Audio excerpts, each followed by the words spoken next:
अस्सलाम वालेकुम स्टूडेंट्स, उम्मीद करता हूँ कि आप सब खैर आफ़ियत से होंगे। और आज हम आपके लिए लाए हैं अकाउंटिंग इक्वेशन की एक और वीडियो। इस वीडियो में हम accounting equation Icom part 1 chapter number 2 का क्वेश्चन नंबर 4 सॉल्व करेंगे। क्वेश्चन नहायत ही इजी है, माँ सिवाय आखिरी एंट्री के, तो उस पर हम ज़्यादा फोकस करेंगे। बाकी एंट्रीज चूँकि हम साथ साथ कर चुके हैं तो हमें इतनी प्रॉब्लम नहीं करेगी। क्वेश्चन नंबर 4 का ताल्लुक़ है मिस्टर बाबर के साथ। तो mister Babar accounting equation for the month की वन नहीं है तो हमने उसकी जगह छोड़ दी है।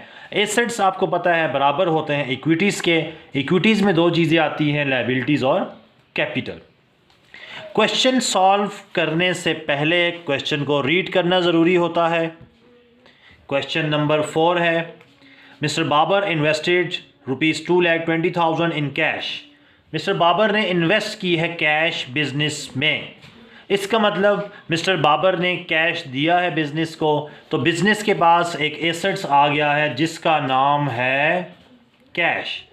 और दूसरा इन्वेस्ट किया है, बिजनेस शुरू करने के लिए दिया है, तो उसको हम नाम देते हैं कि ये हमारा कैपिटल है।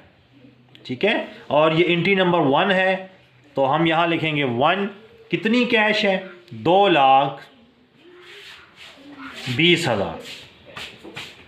ठीक है, बहुत ही सिंपल एंट्री थी कि बाबर ने इन्वेस्ट किया है 2,20,000 इन कैश। इन्वेस्ट का मतलब कैपिटल लेकर आया है, कैश लेकर आया है। कैपिटल हमारा इक्विटी है तो इक्विटी में लिख दिया कैपिटल। कैश हमारा एसेट्स है, एसेट में लिख दिया कैश। कितनी कीमत है? 2,20,000 और 2,20,000। Entry number 2, he purchase goods for cash ₹44,000 and on credit ₹36,000।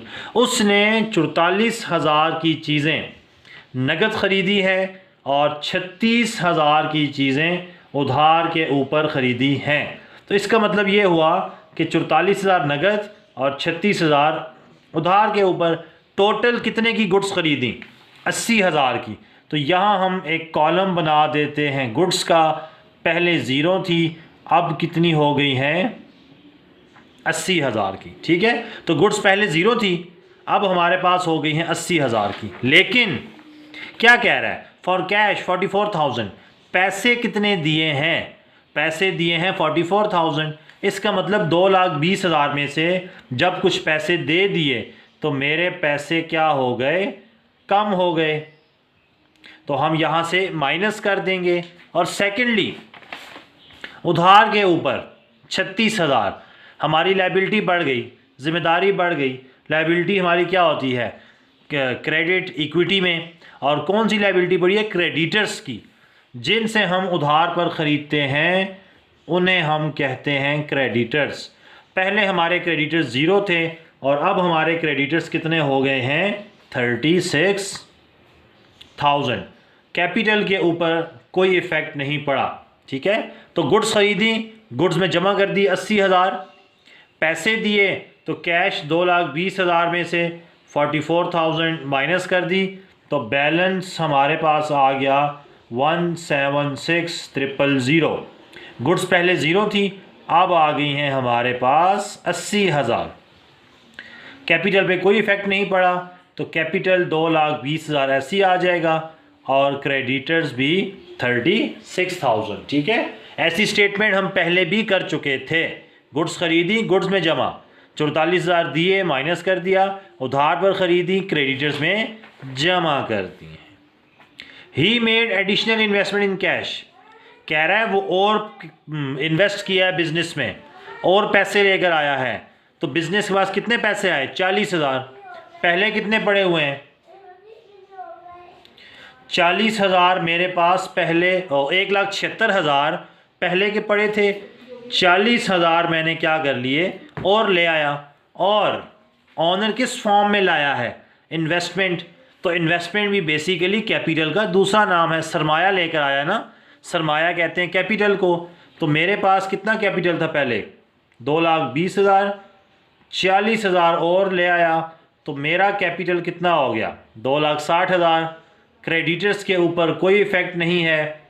तो ये हो जाएगा 36,000। गुड्स के ऊपर भी कोई इफेक्ट नहीं पड़ा, पहले भी 80,000 थी, अब भी 80,000 है, लेकिन कैश मेरे पास पहले थी 1,76,000, अब हमने 40,000 ओनर ने और दिए हैं, तो ये हमारे पास 2,16,000। ठीक है, बिजनेस में कैश लाया है, इन्वेस्टमेंट की है, कैश में ऐड अप कर देंगे, और इन्वेस्टमेंट है, सरमाया है, कैपिटल है, तो 2,20,000 था, 40,000 और कैपिटल आ गया, टोटल कैपिटल कितना हो गया 2,60,000। ठीक है, नेक्स्ट है जी कैश पे टू क्रेडिटर्स 20,000। कैश पे किए, पैसे दिए हैं 20,000। तो एक बात तो क्लियर है कि पैसे देने से पैसे कम होंगे। मेरे पास 2,16,000 कैश पड़ी हुई है, जिसमें से वो कहता है मैंने 20,000 दे दिए हैं। किसको दिए हैं? क्रेडिटर्स को। इसका मतलब मैंने 36,000 रुपया देना था उनका, और अब कह रहा है मैं 20,000 दे रहा हूँ, तो जिम्मेदारी क्या हो जाएगी? कम हो जाएगी ना। तो अब बकाया कितने रह गए मेरे? ये आ जाएंगे 16,000। ठीक है, 36,000 देने थे, 20,000 दे दिए हैं, बकाया उधार रह गया 16,000 का। कैपिटल के ऊपर कोई इफेक्ट नहीं है, ये 2,60,000 ऐसे ही आ जाएगा, गुड्स 80,000 ऐसे ही, और 2,16,000 मेरे पास पहले पड़े थे, उसमें से 20,000 दे दिए हैं, तो ये आ जाएगा 1,96,000। ठीक है, पैसे दिए, पैसे देने से पैसे कम होंगे, तो 2,16,000 में से 20,000 कम होकर कितना रह गया? 1,96,000। उधार कितना था? 36,000 का, 20,000 दे दिए, बकाया उधार रह गया 16,000 का। ठीक है, नेक्स्ट है ही purchase affiliated for personal use. Drawings, drawing का एक इफेक्ट तो मैंने आपको बताया था, कैपिटल में से माइनस होता है, क्योंकि इक्विटी कम हो रही है, सरमाया कम है, पर्सनल यूज़ है ना, बिजनेस का तो कोई फ़ायदा नहीं है। तो इसका मतलब एक तो हम इसको कैपिटल में से माइनस करेंगे। दूसरा वो कह रहा है रेफ्रिजरेटर परचेज किया है, तो रेफ्रिजरेटर के लिए पैसे चाहिए होंगे, इसका मतलब है उसने बिजनेस में से पैसा निकाला है 30,000 रुपया, तो कैश में से भी लेस हो जाएगा 30,000। ठीक है, ड्राइंग्स की है ना, तो कैपिटल में से माइनस कर देंगे, तो ये आ जाएगा 2,30,000। क्रेडिटर्स ऐसे ही आ जाएंगे 16,000। गुड्स के ऊपर कोई इफेक्ट नहीं पड़ा, 80,000। 1,96,000 पड़े थे, 30,000 दे दिए हैं, ये आ जाएगा 1,66,000 रुपया। ठीक है, ड्राइंग्स की है ना, तो 30,000 हमने क्या कर दिए? कैपिटल में से माइनस कर दिया, और रेफ्रिजरेटर के लिए पैसे चाहिए थे, तो 30,000 पैसों में से भी माइनस कर दिया। अब लास्ट एंट्री, ही पेड रेंट, कितना? 4,000। हमने रेंट अदा कर दिया है 4,000 रुपये का। इसका मतलब पैसे कितने दिए हमने? 4,000।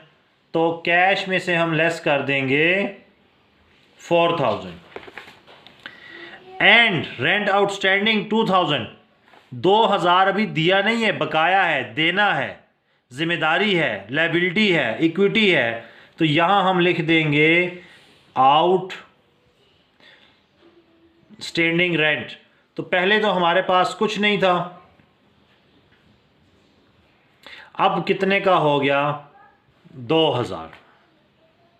ठीक है, रेंट पे कितना किया ये देखें, ही पेड रेंट 4,000, अदा कर दिया ना, पैसे दे दिए, तो 4,000 माइनस कर दिया कैश में से, तो ये आ जाएगा 162,000। सेकेंडली वो कह रहा है आउटस्टैंडिंग है, बकाया जात है, अभी अदा नहीं किया, वाजिबुल अदा हैं, पैसे देने हैं, जिम्मेदारी है, लायबिलिटी है, किस नाम से आएगी? Outstanding rent 2,000। अब इस साल का टोटल रेंट बनता कितना है? तो देखें, जो दे दिया है वो तो बनता ही बनता है, जो देना है वो भी बनता है। मतलब मैंने 6,000 रुपये किराया देना था ना, 4,000 दे दिए, बात ख़त्म हो गई, 2,000 अभी बकाया है। इसका मतलब कुल टोटल रेंट कितना था हमारा? 6,000। तो कैपिटल में से हम 6000 लेस कर देंगे। ठीक है, 4000 दे दिया, 2000 बकाया, टोटल रेंट कितना है 6000। बाकियों के ऊपर कोई इफेक्ट नहीं है।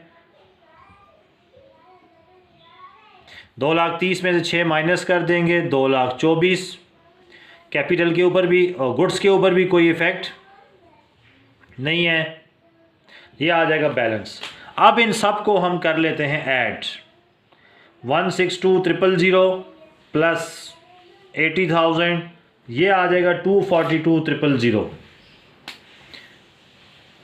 242,000 और 16 और 2 कितना होता है 18,000। 2,24,000 में 18,000 जमा कर देंगे तो ये भी 2,45,000 हमारे पास आ जाएगा। तो ये हमारे पास क्वेश्चन नंबर 4 था। एक समरी, इन्वेस्ट किया है कैश में 2,20,000, कैपिटल में 2,20,000। गुड्स ख़रीदी हैं टोटल 80,000 की, गुड्स में 80,000 जमा। पैसे कितने दिए हैं 44,000, कैश में से लेस कर देंगे 44,000। उधार पर कितनी है 36,000, क्रेडिटर में आ जाएगा 36,000। एडिशनल इन्वेस्टमेंट लाया है और पैसा लाया है तो और कैश में जमा हो जाएगा। सरमाया लाया है तो कैपिटल में ऐड भी कर देंगे। उसके बाद पैसे दिए क्रेडिटर्स को तो कैश में से लेस कर देंगे और जो जिम्मेदारी बनती थी उसमें से भी कमी आ जाएगी तो माइनस कर देंगे। उसके बाद पर्सनल यूज़ के लिए रेफ्रिजरेटर ख़रीदा है तो कैपिटल में से लेस, और पैसे निकालने हैं रेफ्रिजरेटर के लिए तो कैश में से भी लेस। रेंट पे किया है 4,000 तो कैश में से 4,000 माइनस कर देंगे। बकाया है 2,000, लाइबिलिटी में लिख देंगे 2,000। टोटल रेंट कितना है 6,000, कैपिटल में से माइनस कर देंगे 6,000। तो ये हमारे पास क्वेश्चन नंबर 4 था। काफ़ी इंपॉर्टेंट क्वेश्चन है। उम्मीद करते हैं आपको ये क्वेश्चन क्लियर हो गया होगा। अल्लाह हाफिज़।